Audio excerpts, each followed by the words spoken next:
नमस्कार। फिजिक्स की क्लास में सबका स्वागत, अभिनंदन। आज के इस छोटे से वीडियो में हम 12th क्लास की फिजिक्स के अध्याय 1 का एक टॉपिक ले रहे हैं जिसका नाम है विद्युत द्विध्रुव।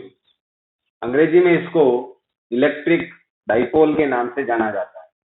ये क्या होता है और इसके संबंध में एक डेरिवेशन है, उसको हम आज के छोटे से वीडियो में करने जा रहे हैं।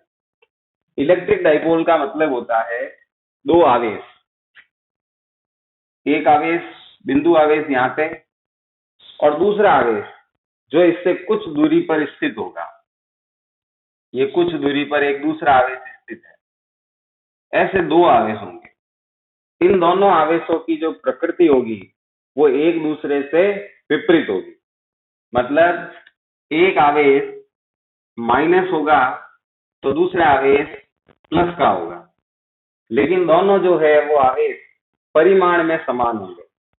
ठीक है, तो दो आवेश जिनका परिमाण समान है लेकिन उनकी प्रकृति एक दूसरे से विपरीत है, ऐसे दो आवेश एक दूसरे से कुछ दूरी पर स्थित हो तो ये जो व्यवस्था होती है, इसी व्यवस्था को विद्युत द्विध्रुव के नाम से जाना जाता है।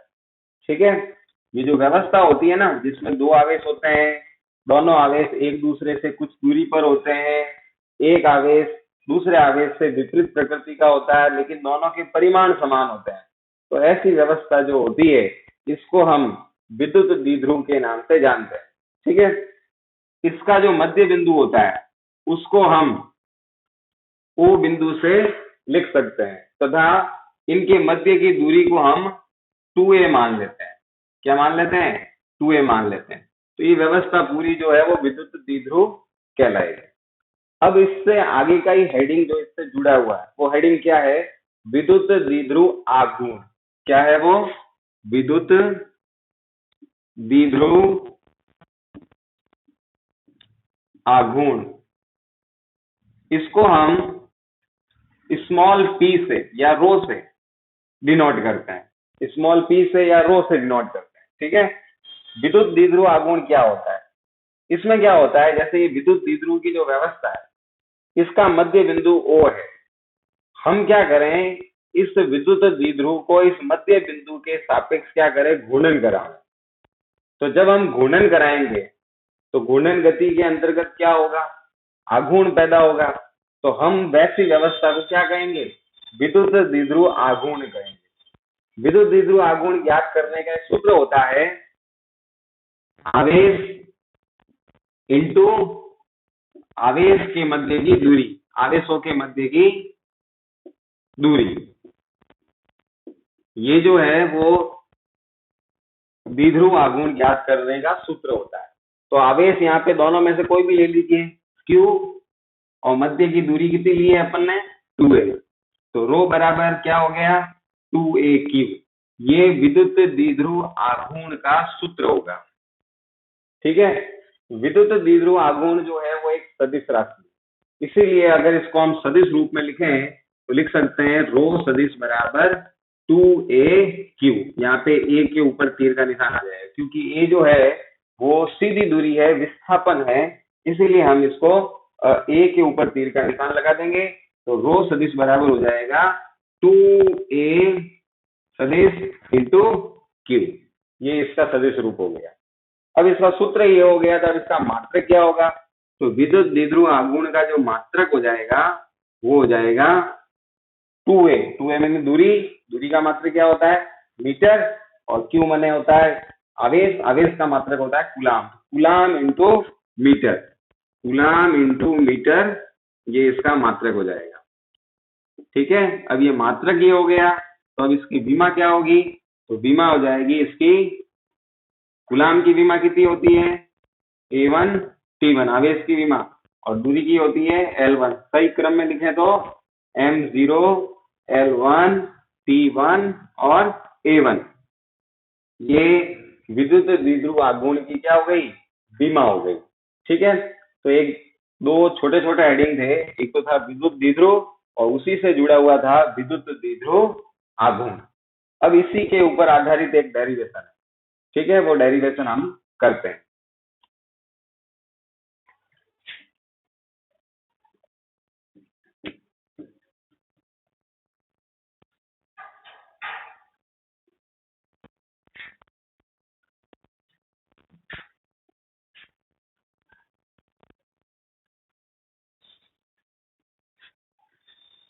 डेरिवेशन का नाम है विद्युत द्विध्रुव की अक्ष होती है, उसी अक्ष के ऊपर अपन को क्या करना है, विद्युत क्षेत्र की तीव्रता ज्ञात करनी। तो सबसे पहले अपन ये अक्ष क्या होती है उसको हम समझ लेते हैं, ठीक है। हेडिंग हमारा जो है, डेरिवेशन जो है वो है विद्युत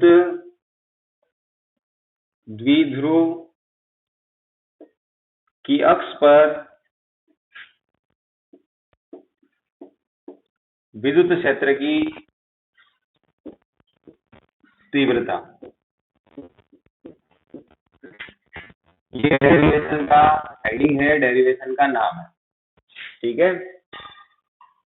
अब ये पहले अक्ष क्या होती है उसको समझा रहा हूं। विद्युत द्विध्रुव का चित्र अभी बनाया था, वैसे मैं वापस बना रहा हूं। दो आवेश, दोनों के मध्य का बिंदु O, एक दूसरे से इनकी दूरी है 2a। ये व्यवस्था विद्युत द्विध्रुव की व्यवस्था है। अब इन दोनों आवेशों को जो मिलाने वाली रेखा है, इसी रेखा को अगर अपन काल्पनिक रूप से आगे बढ़ा दें, तो ये जो काल्पनिक रेखा मैंने आगे बनाई है, इसी को अपन क्या कहेंगे, विद्युत द्विध्रुव की अक्ष कहेंगे। अगर ये रेखा मैंने इसके समांतर में खींच के लंबवत खींच दी होती तो वो विद्युत द्विध्रुव की निरक्ष कहलाती, ठीक है। ये अक्ष है, लंबवत खींच देता तो वो निरक्ष कहलाए। तो हमें डेरिवेशन में अक्ष के ऊपर तीव्रता ज्ञात करनी। तो सबसे पहले अपन क्या करते हैं, अक्ष के ऊपर एक बिंदु की कल्पना करते हैं। जैसे मैंने यहाँ पे एक बिंदु की कल्पना की है, ये बिंदु, इसको मैं सबको नाम दे देता हूँ। सबसे पहले -q आवेश जहाँ पड़ा है उसको A नाम दे दिया, +q पड़ा है उसको B नाम दे दिया, और इस बिंदु को मैं C नाम दे देता हूँ। तो हमें क्या करना है, इस C बिंदु पर द्विध्रुव के कारण विद्युत क्षेत्र की तीव्रता ज्ञात करें। ये जो C बिंदु है, ये मध्य बिंदु O से r दूरी पर स्थित है, ठीक है। इसकी दूरी जो है ना, वो मध्य बिंदु O से r दूरी मानिए, और ये r दूरी जो है वो थोड़ी ज्यादा होती है, किसकी तुलना में, इस दूरी की तुलना में, ठीक है। तो अभी हम देखते हैं कि +q आवेश से इसकी दूरी क्या हो जाएगी। अगर देखिए यहां से लेकर यहां तक की दूरी 2a है, इसका मतलब ये दूरी कितनी हो जाएगी, a, और ये दूरी कितनी हो जाएगी, a। तो B बिंदु से C बिंदु की दूरी क्या हो जाएगी, B बिंदु से C बिंदु की दूरी हो जाएगी r-a। और उसी प्रकार से A बिंदु से दूरी ज्ञात करनी है, तो वो कितनी हो जाएगी, वो यहां से यहां तक की दूरी हो जाएगी r+, ठीक है ना। तो दूरियां हमने ज्ञात की, क्यों, क्योंकि हमने अपने पिछले वीडियो में बताया था कि तीव्रता जब हम ज्ञात करते हैं तो हमें उस बिंदु तक की दूरी का पता होना चाहिए। तो दूरी का पता नहीं होगा जब तक हम तीव्रता ज्ञात नहीं कर सकते। तो यहाँ पे दो आवेश पड़े हैं, एक तो माइनस का आवेश है Q, एक है प्लस का Q। तो इन दोनों बिंदुओं से इस C बिंदु की जब तक हमको दूरी का ज्ञान नहीं होगा तब तक हम तीव्रता नहीं बता सकते, इसलिए हमने सबसे पहले दूरियां बता दी। अब हम क्या करते हैं, स्टेप से एक एक करके हम दूरी का पता करते हैं, ठीक है। तो सबसे पहले हम लिखेंगे -q आवेश के कारण, लिख रहा हूं मैं, -q आवेश के कारण P बिंदु पर तीव्रता। तो -q आवेश के कारण P बिंदु पर तीव्रता क्या हो जाएगी, तीव्रता का सूत्र हमने पिछले वीडियो में बताया था, E बराबर होता है kq/r²। तो यहाँ पे यहां से लेकर यहां तक की दूरी कितनी है, r+ है, तो दूरी ये है, और आवेश क्या है, माइनस का q। तो ये जो तीव्रता आएगी इसको हम E1 मान लेते हैं, ये हो जाएगी -kq/r+a²। इसको समीकरण नंबर 1 दे देते हैं, ठीक है। ये -q लगाया क्योंकि माइनस का आवेश है, ये -q आवेश के कारण तीव्रता हो गई। अब उसी प्रकार से +q आवेश के कारण वहां तीव्रता क्या होगी, तो मैं लिखूंगा +q आवेश के कारण सी बिंदु पर, सॉरी, सी बिंदु पर तीव्रता, बिंदु है वो सी है, तो ये हो जाएगी E2 बराबर, आवेश क्या है, प्लस का है, तो के क्यू बटा यहाँ से दूरी कितनी है, आर माइनस ए, तो लिखेंगे आर माइनस ए का स्क्वायर, समीकरण नंबर 2। तो दोनों आवेशों के कारण दूरी आ गई, तीव्रता आ गई। अब दोनों आवेशों के कारण तीव्रता आई, तो यहाँ पे कुल परिणामी तीव्रता क्या होगी, संभवतः दोनों का योग होगी। तो हम यहाँ पे लिखेंगे बिंदु सी पर कुल परिणामी तीव्रता, तो कुल परिणामी तीव्रता दोनों का योग हो जाएगी, तो लिखेंगे E बराबर E1 प्लस E2, दोनों के मान रख दीजिए, तो E बराबर हो जाएगा माइनस का के क्यू बटा आर प्लस ए का होल स्क्वायर प्लस के क्यू बटा आर माइनस ए का होल स्क्वायर। दोनों में से के क्यू कॉमन आ रहा है, तो लिख देंगे के क्यू कॉमन, अंदर क्या रह गया, पहले प्लस वाले को लिख देता हूँ, 1 आर माइनस ए का whole square minus R plus A का होल स्क्वायर। ठीक है, अंदर हम लसअप ले सकते हैं, तो E बराबर हो जाएगा के क्यू, कोष्टक अंदर लसअप आ रहा है, लसअप क्या आ रहा है, एक माइनस का है एक प्लस का है, एक सर्वसमीका बन रही है और ऊपर होल स्क्वायर अलग से है, तो ये हो जाएगा R square minus A square का होल स्क्वायर। ठीक है, यहाँ ऊपर में क्या आ जाएगा, ये वाला पद यहाँ आ जाएगा, ये वाला पद पीछे चला जाएगा, तो ये हो जाएगा आर प्लस ए का होल स्क्वायर इधर माइनस आर माइनस ए का होल स्क्वायर इधर। अब इन होल स्क्वायर को खोलना है, खोलते हैं, तो E बराबर हो जाएगा के क्यू, नीचे वाला पद सेम चलेगा, ऊपर वाले पद को खोलते हैं, यहाँ पहले हो जाएगा R square plus A square plus 2RA, और यहाँ माइनस का चिन्ह है इसलिए अंदर वाले चिन्ह चेंज हो जाएंगे, माइनस का हो जाएगा आर स्क्वायर माइनस का ए स्क्वायर प्लस का हो जाएगा 2RA।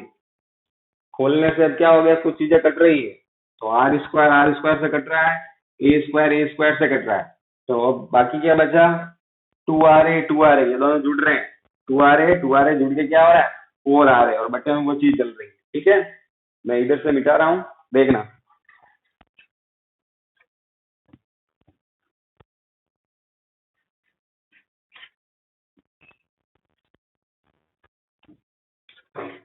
जो चीजें जुड़ रही है वो जोड़ रहा हूं मैं, तो E बराबर हो जाएगा के क्यू तो बाहर है ही है, अंदर 4RA बटा R square minus A square का होल स्क्वायर।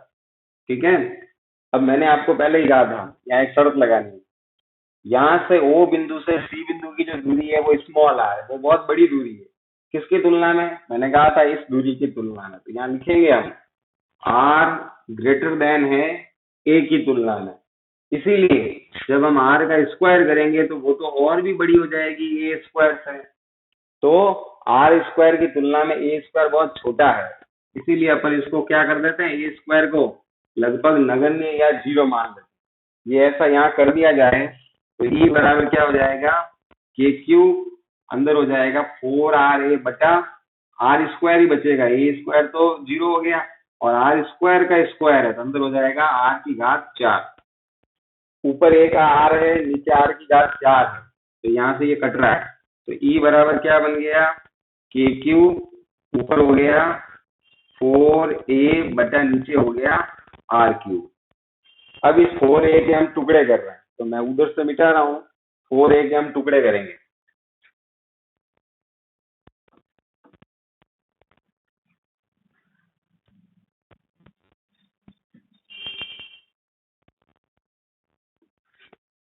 हम क्या कर रहे हैं, टुकड़े कर रहे हैं, कैसे करेंगे देखना।